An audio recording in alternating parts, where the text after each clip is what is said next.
여기 앉아 계신 분들은 혹시라도 내가 너무 일찍 예수를 믿은 거 아닌가 하고 이런 생각하시는 분 계신지 모르겠습니다. 예수님께서 십자가에 달려 돌아가실 때에 좌우에 두 명의 강도도 함께 달렸습니다. 그때 한 강도는 당신의 나라에 임하거든 나를 좀 기억해 주시옵소서. 예수님께서 그렇게 말하는 강도를 향해서 이렇게 말씀하셨습니다. 내가 오늘 밤에 나와 함께 낙원에 이르리라. 다시 말하면 죽기 전에 이렇게 예수 믿으면 될 걸 가지고 미리 일찍 너무 예수 믿어서 이건 뭐 내 마음대로 살지도 못하고 내 뜻대로 하지도 못하고 뭔가 삶의 제약을 받고 행동의 제약을 받고 뭔가 내가 살아가는데 행복하지 않냐고 너무 일찍 예수 믿어서 너무 내가 불편하게 살아가고 있지는 않은가. 그래서 너무 예수님을 일찍 믿은 것에 대해서 억울해하는 사람들이 여러분 없을 것 같아도요. 이렇게 사람들을 만나서 얘기하다 보면 그렇게 덜어 얘기하는 사람들이 있습니다. 목사님, 그냥 죽기 전에 예수 믿고 구원받는 게 낫지. 너무 예수 일찍 믿어가지고 주님의 말씀대로 살려고 하니까 살려고 수도 없이 다짐하지만은 그렇게 살지도 못하고 그렇다고 해서 기쁨 있는 것도 아니고 그러면서 너무 일찍 예수님을 믿은 것에 대해서 아주 억울해하는 그런 사람들도 있지 않을까. 나는 여러분들이 그런 사람이 정말 되지 않기를 주님의 이름으로 부탁을 드립니다. 아니 여러분과 저는 그렇다 쳐도 우리 자식들은 무슨 죄가 있어요. 엄마 아빠가 먼저 믿은 것 때문에 교회 다니기 시작을 했고 뱃속에서부터 교회 다니기 시작 너무 일찍 믿어도 너무 일찍 믿어가지고 그래서 우리는 그렇다 치더라도 혹시 우리들의 자녀들은 이거 너무 일찍 예수 믿었어. 주일날이면 저렇게 좋은 날씨에 진짜 데이트도 하고 놀러 가고도 싶은데 맨날 이거 교회 가야 돼. 이거 이렇게 억울해하는 이런 우리들의 자녀가 돼서는 안 되지 않습니까? 일어나라 아침부터 깨워서 더 자고 싶은데 더 자지 못하고 교회 다닌다는 것 때문에 예수 믿는다는 것 때문에 일어나야 돼. 안 일어나니까 또 깨우는 엄마와 아빠가 너희는 막 이렇게 막 주일날 아침이 되면 교회 가고 싶은 마음이 저절로 들어야 되는데 그래서 너무 예수 믿은 것이 저도 지금은 이제 60이 됐고 20대 때는 그런 생각을 가진 적이 있습니다.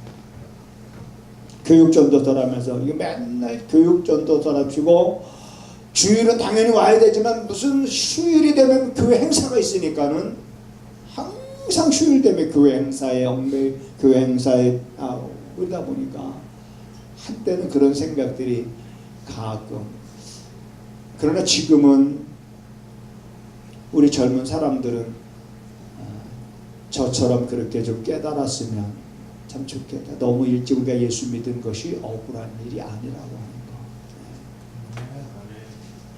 그렇죠? 근데 정말 너무 일찍 예수 믿은 것이 억울해하는 이런 사람들은 오늘 시편 기자가 고백하는 그런 모습을 여러분 이해할 수가 없을 겁니다. 오늘 시편 기자는 이런 고백을 합니다. 내가 미천하여 참 멸시를 당합니다. 미천하여 멸시를 당하다 이런 뜻은 내가 말씀을 믿음으로 내가 하나님을 믿음으로 내가 신앙생활을 함으로 내가 사람들로부터 멸시를 받게 되는 상황 속에서 자기는 주의 법도를 오히려 잊어버리지 않았다. 이 말은 그런 멸시를 받는 가운데서 내가 어떻게 해야 될 줄을 안다는 얘기예요. 그것뿐만 아닙니다. 주의 말씀이 심히 정밀하기 때문에 내가 주의 말씀을 사랑할 뿐만 아니라 환난과 우환이 내게 미쳤지만은 그러나 나는 주의 계명은 나의 즐거움이 되고 있습니다. 자, 이러한 고백.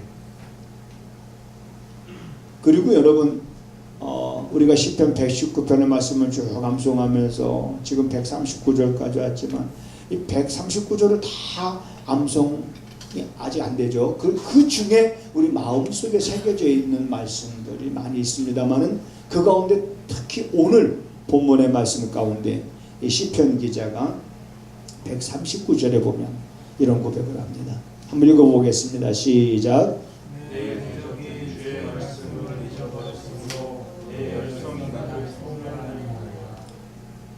자, 139절을 보면 도대체 이게 무슨 말인가 이해가 될 듯 하면서도 이해가 안 되고 이게 도대체 뭘 말하는 걸까 우리가 그런 생각을 가질 수 있었지만은 저는 이 시편 119편 가운데서 이 139절만큼은 여러분들의 삶의 모델로 마음에 깊이 새겨둬야 될 말씀이다 이런 생각을 갖습니다.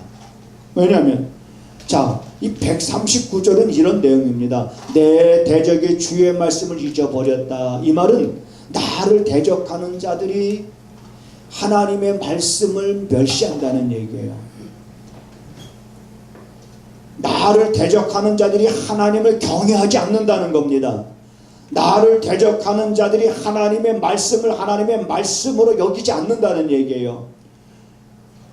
그래서 나를 대적하는 자들이 나를 향해서 그들이 온갖 모략을 꾸미고 나를 대적하는 자들로 인해서 내가 온갖 고통과 고난과 회방과 숱한 방해를 받지만은 주를 향한 내 열정이 그들 앞에 무릎을 꿇지 않고 내가 견디고 내가 인내하고 내가 참음으로 인해서 내가 가지고 있던 모든 힘들이 다 소멸되었다.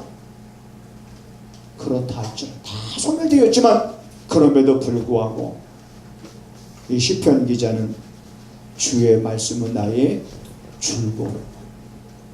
그 모진 고난과 방해와 회방이 있었지만은 그 회방이 주를 향한 자기 뜨거움보다 그 회방이 주를 향한 자기의 열정을 끄지를 못했다는 얘기입니다.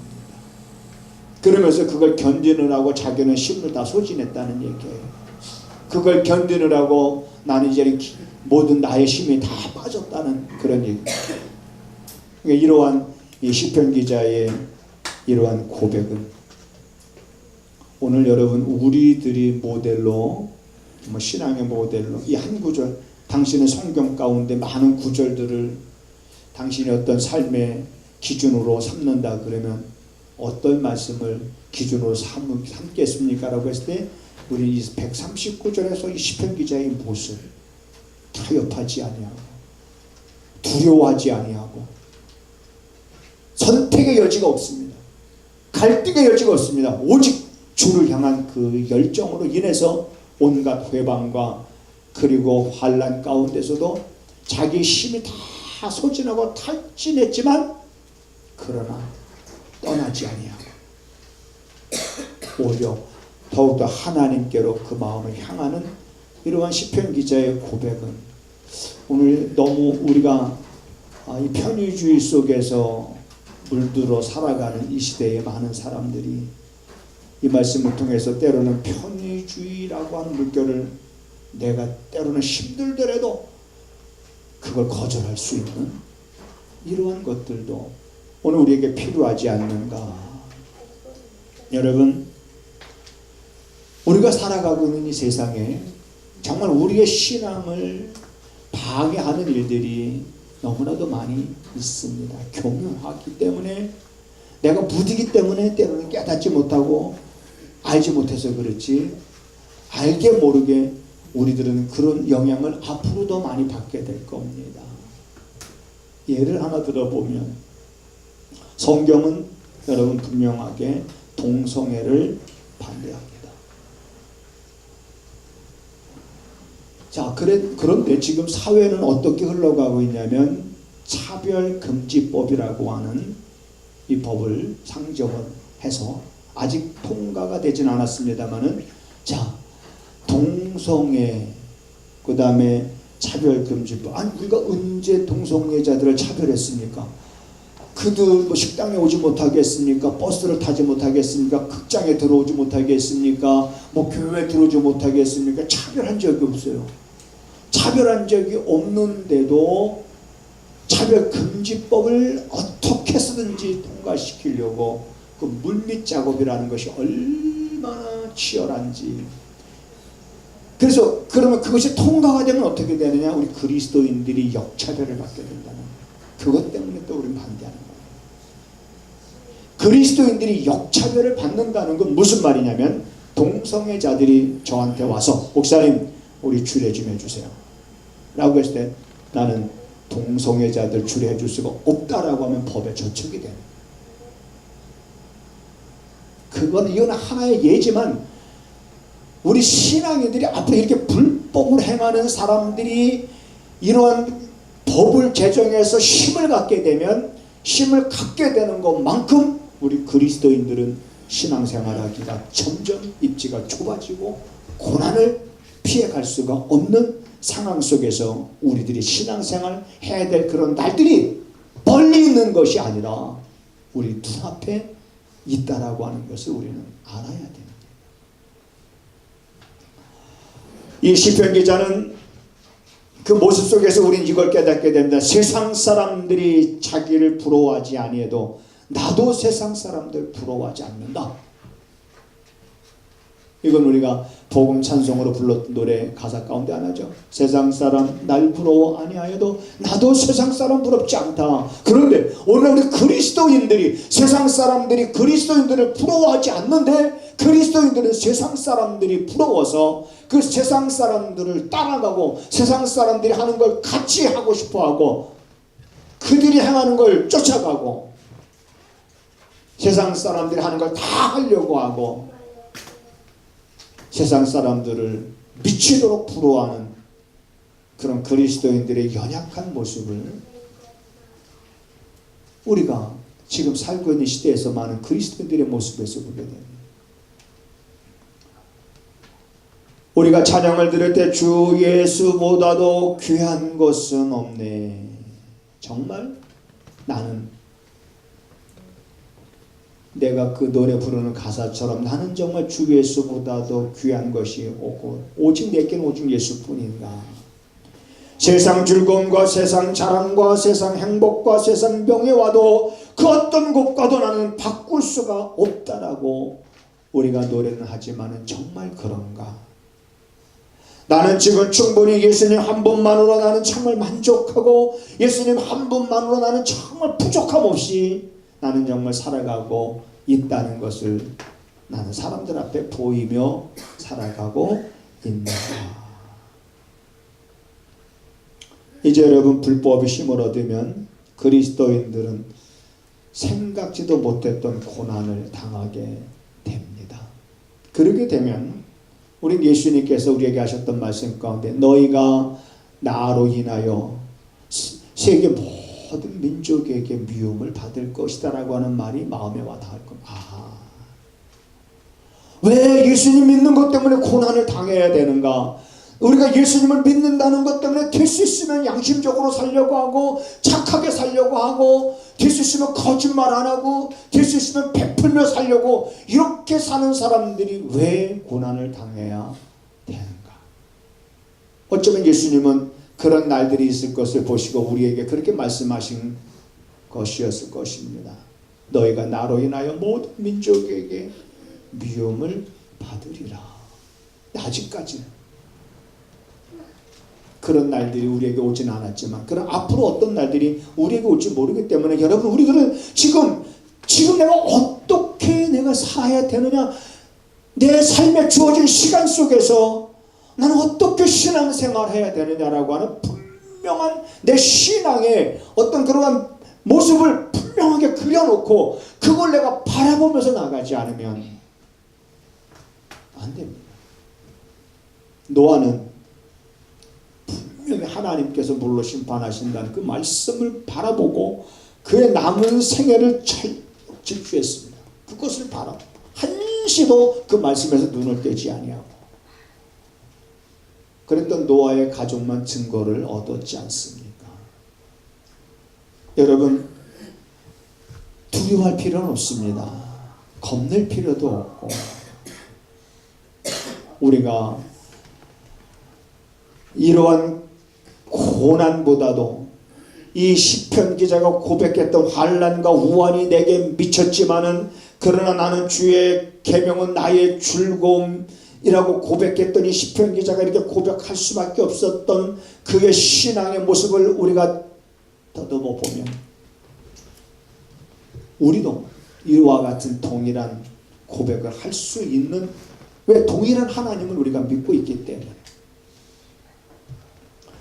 그러므로 여러분, 디모데전서 4장 1절에서 기록되어진 이 말씀들을 우리가 쭉 보게 되어지면 이런 말씀들이 있습니다. 마지막 때에 어떤 사람들은 미혹의 영과 귀신의 가르침을 쫓아 믿음에서 떠나는 자들이 있을 것이다.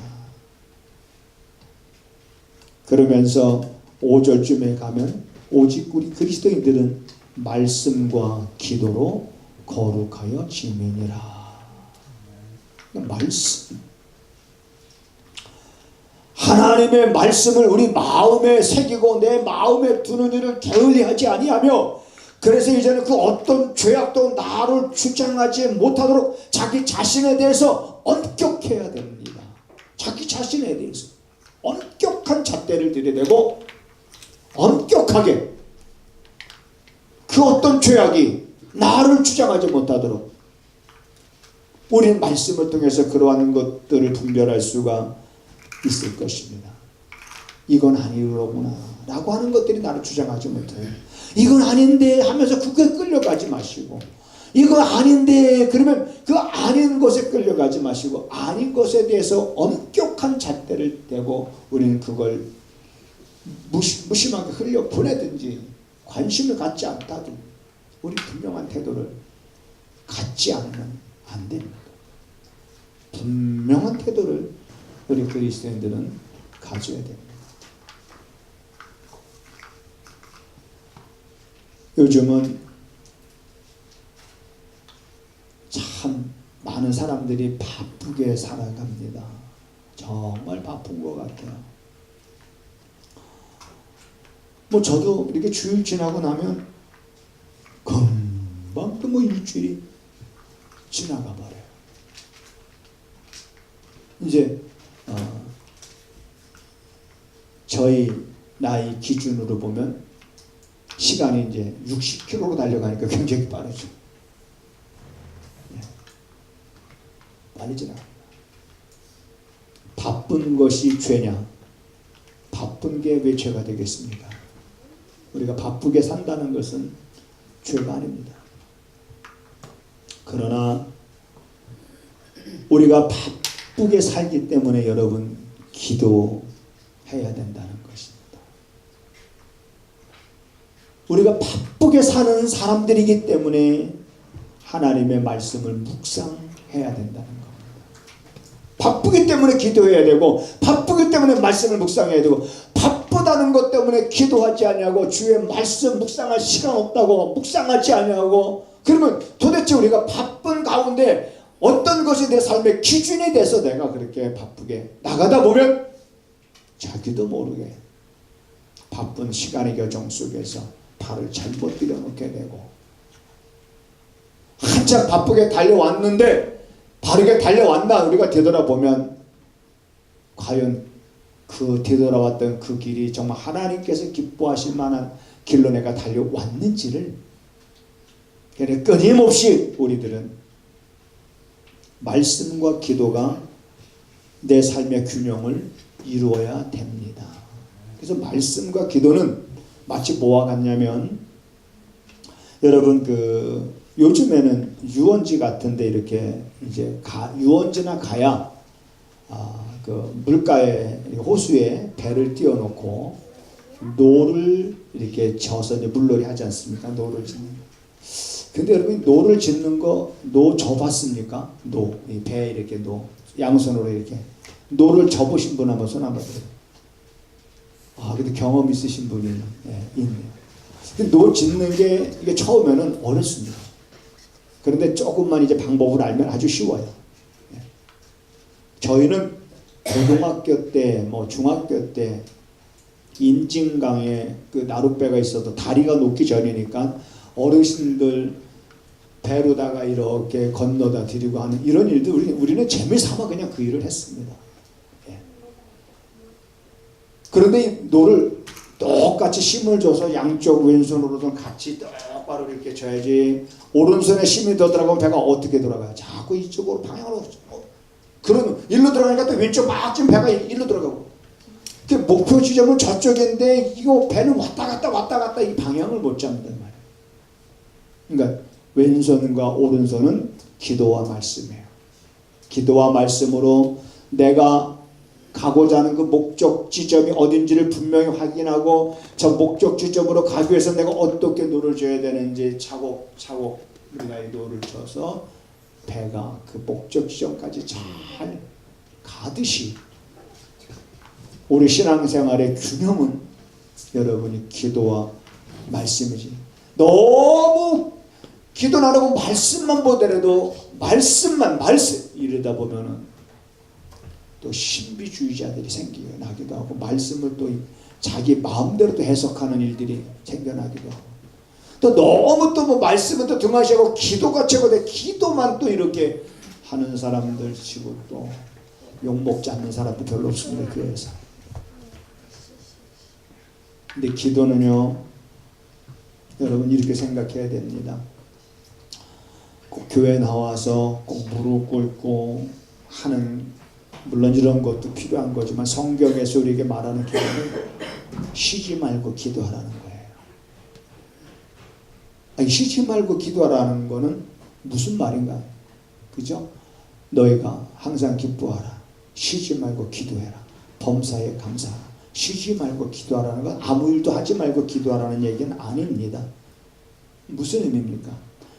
삶이 기도가 되라는 거예요. 여러분의 삶, 생활. 내 생활. 내가 어디를 무슨 일을 하고 있으면은 그 내가 일을 하고 있는 것도 그 속에서도 여전히 내가 하나님을 향하여 내가 그 일을 하면서 이 일이 좀 하나님 보시기에 바르기를 간구하는 그건 우리가 내가 영으로 기도할 수가 있는 거예요. 마음으로 기도할 수 있는 입으로만 기도하는 것이 아니라 내가 영으로 기도할 수 있는 마음으로 기도할 수 있는 내 생활이 내 삶이